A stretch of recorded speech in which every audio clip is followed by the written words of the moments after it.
Hello and welcome back to my channel. Today is kind of gloomy, snowy, happy New Year's, and I'm in the mood to talk about minimalism and underconsumption again. The reason why I like to promote minimalism and underconsumption together is because for the longest time ever, I think I've been calling myself a minimalist, maybe over 7 years, and I would just keep decluttering, repurposing, donating things, but it was always feeling like a cycle. I would regularly declutter clothes, kitchen utensils, makeup, just random stuff in the drawers. And I love that feeling of satisfaction when you're either donating a bag of stuff or throwing things away that you no longer need, because it feels like a great sense of accomplishment. But it hasn't quite occurred to me for years, why do I keep decluttering? Like, why is there more things to declutter? And it sort of felt like being stuck in some cycle, whereas I would buy things, keep them, use them, then realize, okay, maybe I don't actually use them as much, or I don't actually need them,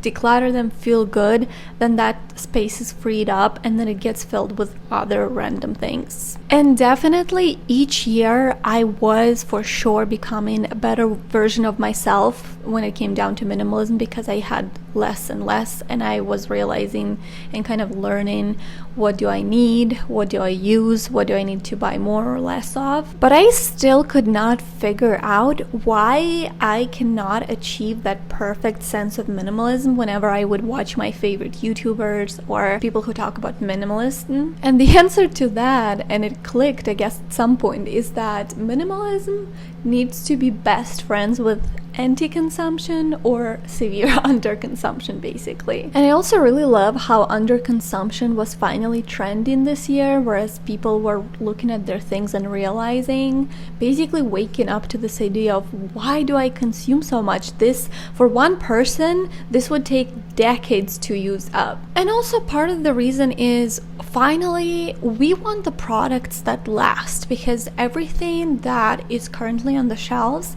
in late stage of capitalism is just so poorly made, cheaply made, with the cheapest materials. It's made to not last, and it is quite frustrating to just keep buying things and they just don't last. Basically, for me, shopping has become such a frustrating experience. I cannot even go shopping, because from the point of finding a spot to park and having to park really far away from the entrance and then walk in, and I don't know if you notice, guys, but each store made their aisles so much more narrow. In the past, you could just be going one way with your cart and then another person's skimming the aisle the other way, and there would be enough space in between for more people to walk through.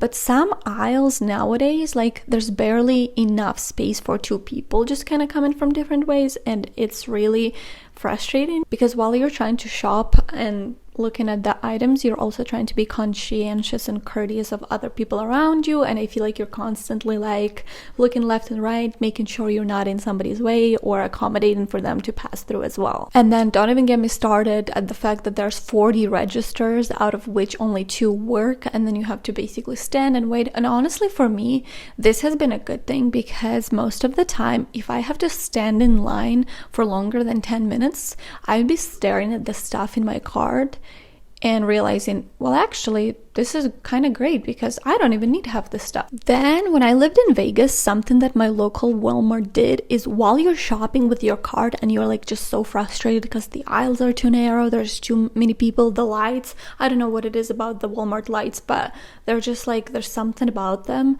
that they make me really overstimulated, almost like having a panic attack. So there would be people walking around the store, approaching customers and saying, how do you guys like your shopping experience? Did you know that Walmart just started Walmart Plus, where you can get grocery delivered to your home? And basically trying to convince customers in the store who are shopping at the store to switch to grocery delivery. And grocery delivery is, I think, $12.95 a month.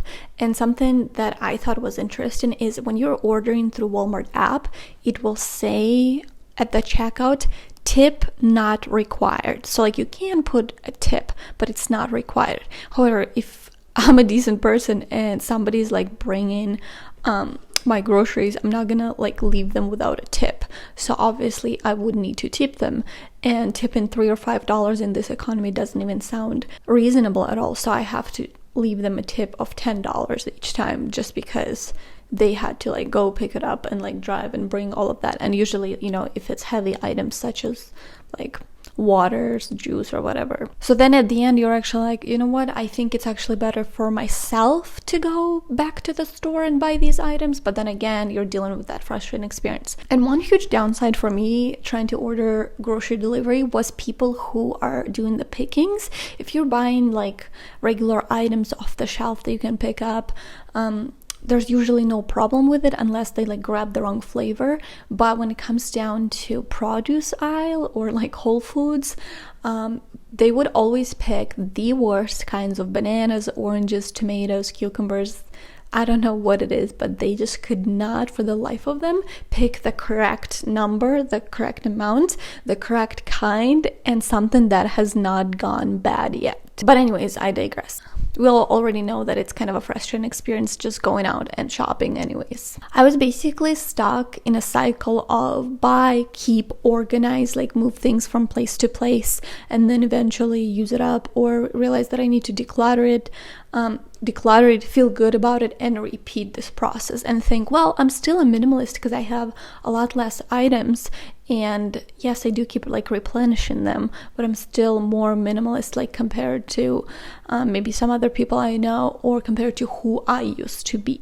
And then one day it just kind of clicked for me that if I keep bringing more bags from the trunk of the car into the home, I will never be able to be a true minimalist. And some other habits need to be implemented along with striving to be more of a minimalist. And then thankfully to other people who have YouTube channels, who have TikTok channels, who just consistently post and inspire others to be more frugal, to be more minimalistic, and just very conscientious of your spending and the items you are bringing into your home, it finally clicked for me, and I realized that I can be a better minimalist if I will also stop buying things. So the first step was actually taking inventory of everything I have, basically writing down things I have, their quantity, and how long approximately they would last me.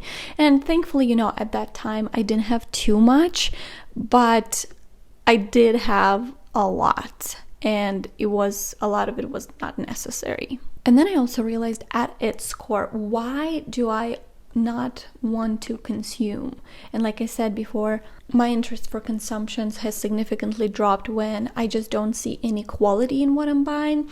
And then we also are experiencing inflation, price gouging, and shrinkflation. So if you used to buy something for $10 and it felt like a great value that it would last you, now they raised the price and they made the amount of product smaller, so it feels like you're just getting scammed left and right. I decided to come up with a plan for myself of how I'm actually going to underconsume. And basically, I just created the most basic calendar where I used a piece of paper and wrote down all the dates. And then every day that I'm not purchasing something, I can color that day in. And so I went on a 21 detox day of no consumption because someone said that it takes about 21 days to develop a habit and for it to stick around. So I was like, okay, I'll start right there. And it was really hard. It was actually really hard because sometimes there are temptations to buy something unnecessary, even when it's really small or very cheap or affordable. For example, after Christmas, the sale is 70% off, even 90% off.